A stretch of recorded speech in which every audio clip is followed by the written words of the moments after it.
à Courrens. Je vous ai invité au château, ou plus exactement à la foulerie. On y foulait le chanvre. La qualité de l'eau à Courrens permettait de cultiver par ici le chanvre et le cresson. Le cresson, ça continue. À la foulerie, parce qu'il n'y aurait pas eu la place pour nous tous à la ferme au milieu de la plaine. Mais c'est d'agriculture dont nous allons parler aujourd'hui et de son avenir. En 2013, il y a donc plus de 10 ans, j'ai été missionnée par mes cousins, nous sommes 10 cousins copropriétaires, pour faire prendre une nouvelle direction à la ferme. Le plus grand domaine privé d'un seul tenant en Île-de-France, 1000 hectares de forêt, 1000 hectares de champs, une zone humide, un monde en soi, plusieurs paysages, tous les possibles. Près de 800 hectares de grandes cultures en agriculture biologique, visant l'agriculture biologique de conservation. C'est le défi relevé par 2 frères, Aurélien et Quentin Delattre. Levez la main, s'il vous plaît. Qui succèdent à Bruno Saillé. Lève la main.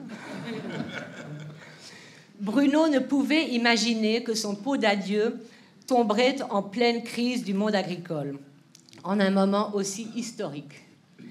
Les rendements se sont écroulés, mais la biodiversité est revenue et nous sommes à l'équilibre financièrement. Tout juste. Au début, je me suis dit qu'on allait pouvoir gagner beaucoup d'argent avec autant d'hectares. C'est sur ce fantasme économique que mes cousins écolos ont vendu le projet bio aux autres cousins, plus habitués à seulement parler en termes de rendement.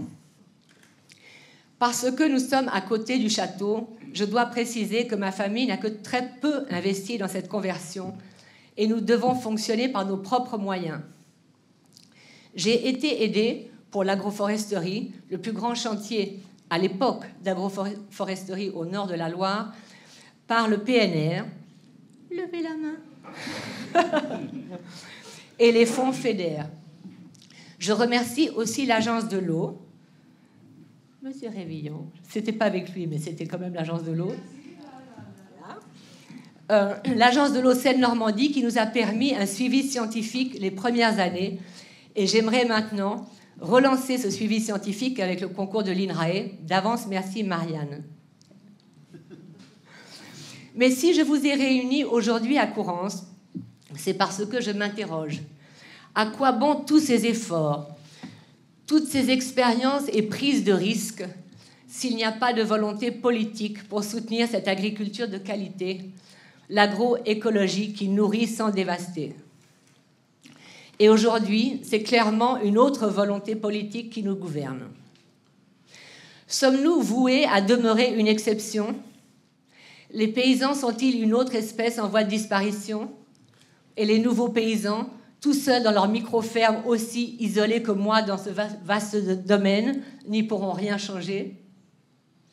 Je vous pose la question, à vous, Monsieur le Ministre, Julien de Normandie, à vous, Bruno Saillé, Bertrand Hervieux, Noémie Calais, Mathieu Prévost, où est-ce qu'il est, Émilie Rousselou, qui allait nous parler aujourd'hui.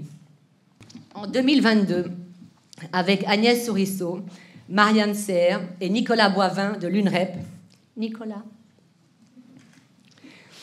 nous avons voulu créer un petit lycée innovant pour susciter de nouvelles vocations autour de l'agroécologie, inventer de nouveaux liens entre la ville et la campagne, et aussi parce que les jeunes urbains seront peut-être plus à même de s'engager dans ces métiers de la transition écologique que les enfants de mes voisins agriculteurs. Pardon à mes voisins agriculteurs qui sont ici. Merci à Stéphane Blanchet, maire de Sevran, et Espérance Vieira, maire de Courrens, d'être là aujourd'hui.